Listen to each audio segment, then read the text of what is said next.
Hello again, guys. Today I'm actually doing a requested video. Someone requested me to do a video like talking about foundations, which ones I like, which ones I don't, out of my personal collection, and like just other ones that I've used also, because I've got loads I've used and don't actually own because I've gotten rid of them or I've never actually bought them or stuff like that.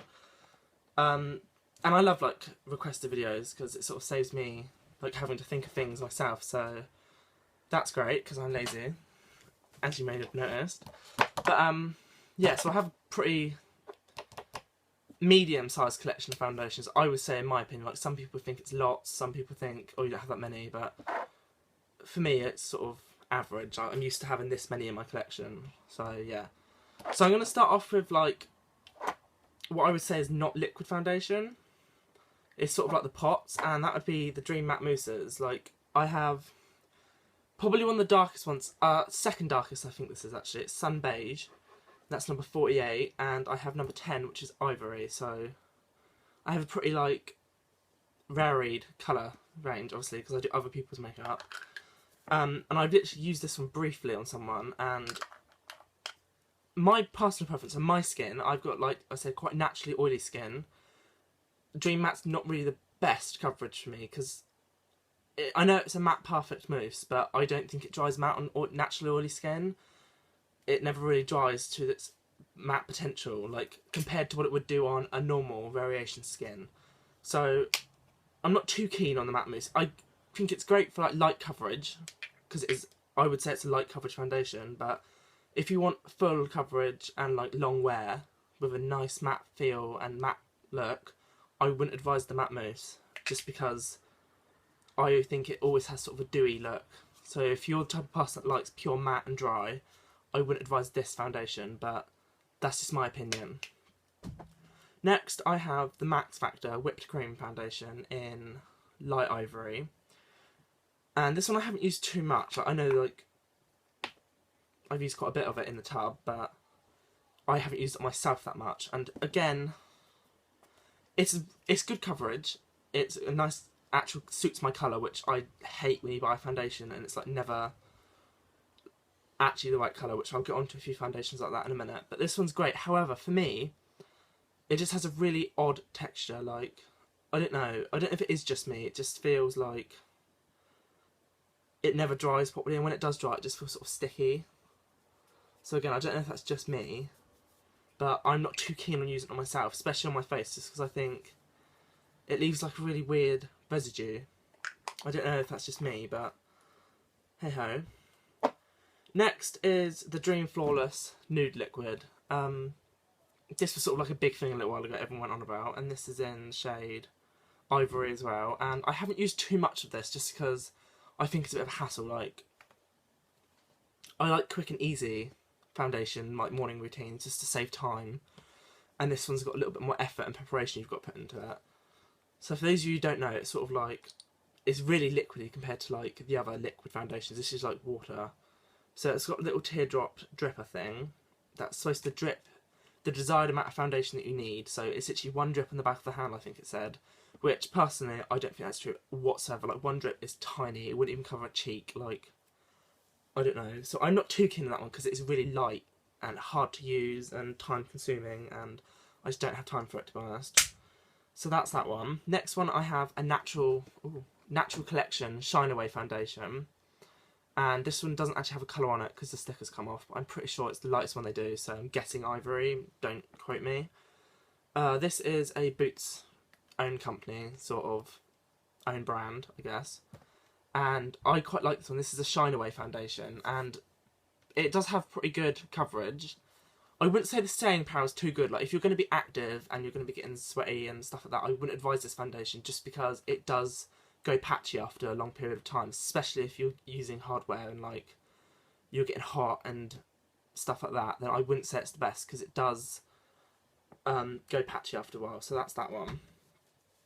But I would still recommend it because it is a good price. Like, if you want a foundation that is good, true to your tone, and looks good for like normal wear, then I would recommend it because it's a good price. The next foundation I have is a one by George, which is obviously the Asda brand, and that is Ultra Sheer Foundation, light and reflecting and moisturising. And this is in shade number 1, which is Porcelain, and I don't know if you can tell just by the packaging, if I compare it to like the Barry M one, you can see the colour difference already. This is a very dark foundation. Like, it's not orange as much as some other foundations are, which I will go on to my most hated foundation probably.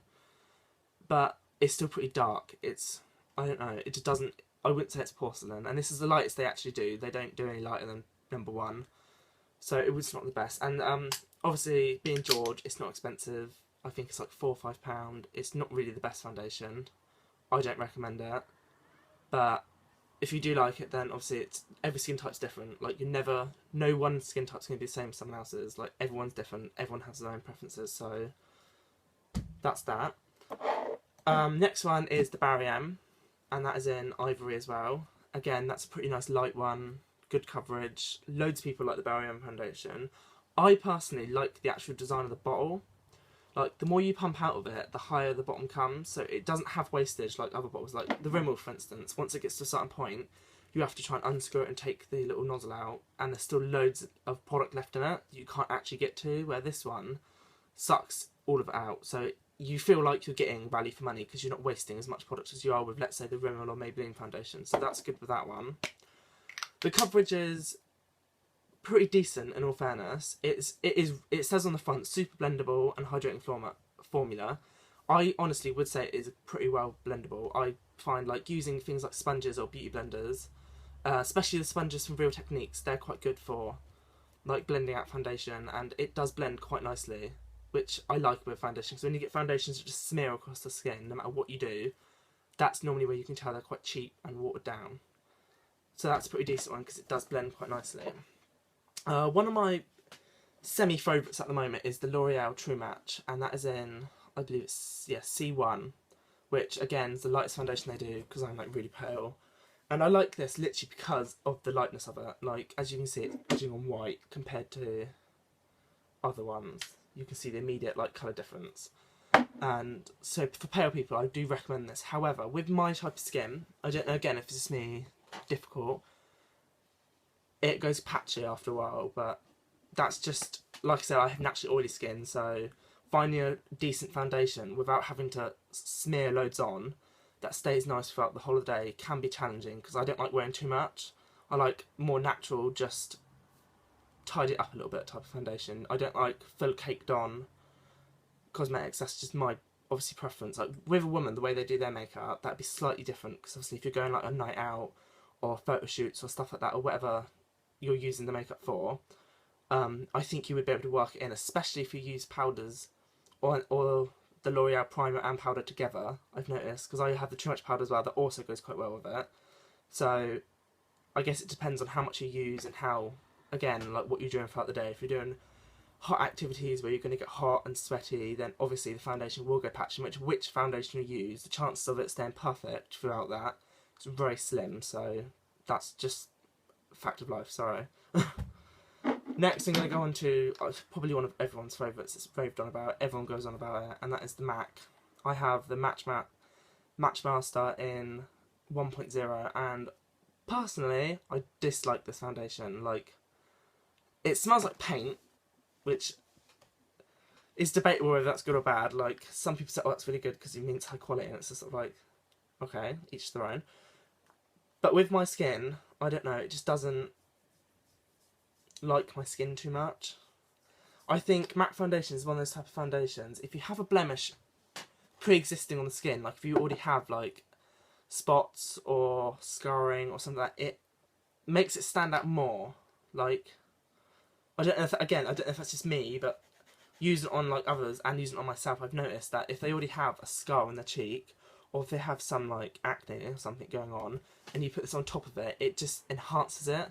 It makes it stand out more, which obviously I don't think is a good thing to have in foundation. That's the opposite of what you really want. So I'm not too keen on that one. And for the price, I don't think I'll be purchasing it again, because it is about £28 to £30, that one. But again, that's just my personal preference. Some people like it, some people don't. Another one, which is actually looking pretty old and tatty by now, but still, is the Bajor, or Bazzoir, or whatever it's called. And it is the Healthy Mix foundation. So, again, I don't know. I went through a stage where I did really like this foundation. This is in number 52 Vanilla. because it's hydrated and luminous skin, and it's got fruit therapy, healthy glow and flawless complexion for up to 16 hours. It lasts quite nicely. It blends pretty well, but I don't know what was going through my head when I bought it because it is a bit darker than my actual skin tone. So I like it, but I got the wrong colour. So I have a good review of this, and I do quite like their foundations. The one with the black nozzle, I can't actually remember the name of it, but that has colour correcting pigments in it. So I definitely recommend that for anyone that has redness or like purple or blueness under the eyes. That one I definitely would recommend because it has the colour correcting pigments already in the foundation, so you don't have to go overboard on concealing or powders or stuff like that. You can just rely on the foundation covering it as well, so that's helpful. Next I have the Maybelline 24 Hour Super Stay in light beige. This isn't actually new, but it's new for me. Like, I bought it so long ago, I can't remember, like a month, 2 months ago. Don't even know, it could have been longer. But it's sort of been sitting at the back of my foundation collection, so I completely forgot about it. And I picked it up the other day just because I grabbed it quickly because I wanted to do something. And it was pretty decent, not gonna lie. Like, I was a little bit shocked. I wasn't expecting me to like it too much because I'd never used it before, so I was like, But it wasn't too bad. It is Microflex Formula Flawless Fresh Foundation SPF 19 for normal skin. Like I said, I have naturally oily skin, so that's not technically normal skin, but this does go on quite nicely. It's a nice colour, nice coverage, and it blends pretty well. So yeah, that's good. Next I do the Maybelline Dream Satin Liquid in Ivory. That's 100% poreless look, airbrush perfection. Again, Maybelline.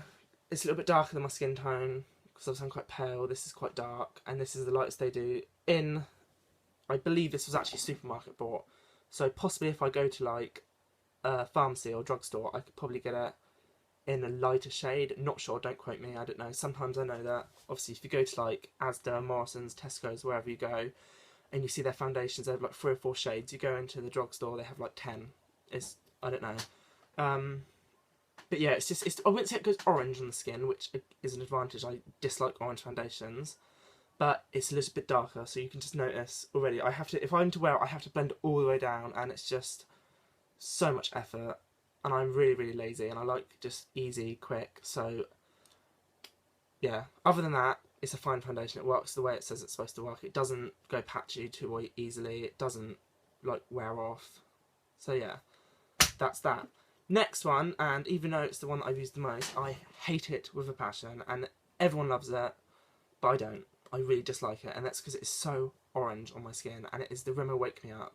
It is in Ivory, so it's the lightest one they do, and for me, it just goes bright orange. And I use so much of this because this is one of the first foundations I think I ever actually bought and used every day. Like, before I was just wearing foundation now and then when I was in the mood, really, but this one I bought, and it was sort of the one that I was wearing all the time, but I just really don't know. I don't even know why I wore it. I dread to think what I look like. But yeah, it's just so orange. It's supposed to be anti-fatigue effect plus radiant glow. That's all I can actually read because unless it's worn off. But yeah, it's SPF 15, 100 Ivory, and I just don't like it, to be honest with you. Like, it goes on nicely. It has good staying power. It doesn't go patchy, but it's just got such an orange undertone that for someone with my type of skin tone, because my undertone isn't warm, it's very, very cool. So for me, this just stands out so bad. So that's that. Next I have the 3 Rimmel ones. I have Match Perfection in Ivory. I have Lasting Finish 25 Hour in Classic Beige. And probably one of my favourite foundations, I just love it, I don't know why, is the Lasting Finish 24 Hour Nude, and that is in 100 Ivory as well. So if I start with the Match Perfection, that is Light Perfecting Radiance Foundation, SPF 15. You can get this in like anywhere. This is one of probably the most easiest foundations to get. Every supermarket, every drugstore, everywhere really. Yeah, again, this is an alright colour. Rimmel ones, except the Wake Me Up, I find are pretty true to colour. They're like, these are quite the cool tone ones, where Wake Me Up I think is quite a warm toned skin. That's what it's best for, but these ones I don't mind too much. Obviously the Classic Beige isn't in my colour, so I can't give an opinion on what it wears on my skin, but on others I found that it goes on pretty nicely and pretty good, so that's that. This one, again, haven't used too much on my own skin. This I bought for, again, using it on others. This one's one I bought for me, so... But from what I've used from it, it does go on pretty nicely. And I've also heard good reviews about it, because a lot of my friends use this one. And they all say it's pretty decent, and their foundation doesn't look too bad, so...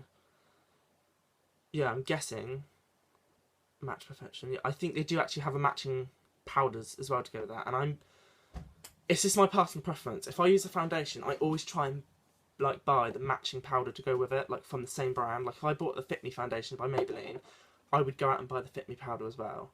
But that's just me and my weirdness.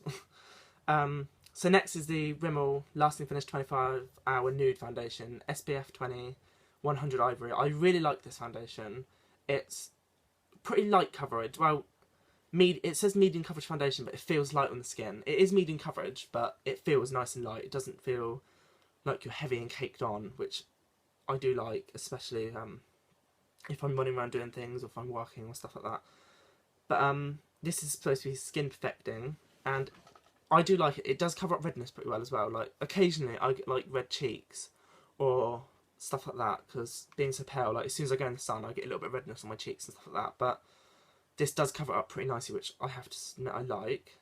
So that's that for all my personal foundations, and a few others that I've tried and didn't really like would probably be like, if anyone has ever tried the Makeup Gallery range from Poundland, their foundation is absolute pants. I would just don't even waste £1 on it. Honestly, just save up and buy something else. I've used tinted moisturisers before that probably have more coverage than the Makeup Gallery foundation. It is just rubbish. It just literally rubs away. Like, you rub on your skin and it just rubs back off. Like, no matter what you do, it just isn't good. I've used Maybelline's Fit Me before. Again, I thought it was alright, and I will be buying some soon just to add to my collection, because again, I'm strange. I like to have loads of stuff. You'll get used to that. I didn't personally like it because, again, I'm quite cool undertone. It didn't really suit my skin tone, the lightest one. But I did like the coverage, so... I don't know, I think it'd be good, like, if I'm tanned, then I'd probably choose the Fit Me, because I did like the coverage. I've also used things like Miss Sporty, which I believe is a Boots range. Boots or Superdry, maybe both. I think it might be both, I'm not 100% sure. It was a right foundation. Not the best, obviously. Miss Sporty is a pretty cheap brand, so it's not too bad. Another one I want to buy is the Makeup Revolution matte foundation. Everyone says that's pretty decent, so I wouldn't mind trying that. I also am planning on getting the Revlon foundation as well. I'm not sure which one. I can pick up by bottle, but not name, so sorry about that. But a lot of people on YouTube said that one's pretty decent, so I wouldn't mind trying that. And other foundations I've tried, probably... I've tried a L'Oreal Infallible one. That one wasn't too bad. It was quite the opposite of the True Match I found for my skin tone, because it's a lot thicker, I think. So it's got more coverage, but it leaves you quite heavy look. If you don't apply it properly, you don't blend it properly, it does make your face feel very heavy. So just be warned of that. And that's about it really for foundations. Like the ones I've tried, ones I liked, so on and so forth. That's all I can really think of. So yeah. Again, this was a requested video, so thanks for requesting. I do prefer requested videos because it just saves me so much time having to think of what to do. And also I like to just express my opinions of others. Like, everyone has different opinions, everyone has different skin types, and obviously everyone's different. So same with me, I like to watch YouTube and see other people's opinions and views and stuff. So that's pretty cool. So yeah, that was obviously all the foundations I have in my collection. So please feel free to comment what foundations you like, which ones you don't like, and stuff like that. And again, I soon will be, I haven't done it yet, I will be doing a collection video. I'm putting off a little bit just because it's going to be really long and tiresome, and I'm lazy, not gonna lie. Sorry about that, but yeah, it's just going to be such an effort to do that I'm sort of trying to put it off and put it off. Probably the whole of next week I probably won't do it then either, because I actually just made an order with Makeup Revolution as well. So I'll wait for that to come in, because I've got about 20 items from that coming in as well. So I'll do that in a separate video. I'll do a whole haul on just that, just the stuff I ordered. Plus I'm going shopping next week as well, because why not? So I'll probably do a makeup collection video after I've got my delivery and after I've bought stuff, just so I can make it easy. And I will be segregating the collection as well into like the way my makeup's stored at the moment. Everything's on top and then there's drawers underneath. I will do the drawers separately. So like one drawer's just nails, so I'll do that separately. One drawer's miscellaneous, I'll do that. And one drawer's just like brushes and sponges. So I'll just briefly show you that drawer. There's no point me going into great detail. I will be doing a review video soon of some stuff. I'm not sure what yet. Probably my brushes was a definite one. I need to actually play with them a little bit more, and then I'll do a review video on them for you guys. And that's about it really. So thanks for watching. Be sure to like, subscribe and comment, and stay tuned for more. Thanks.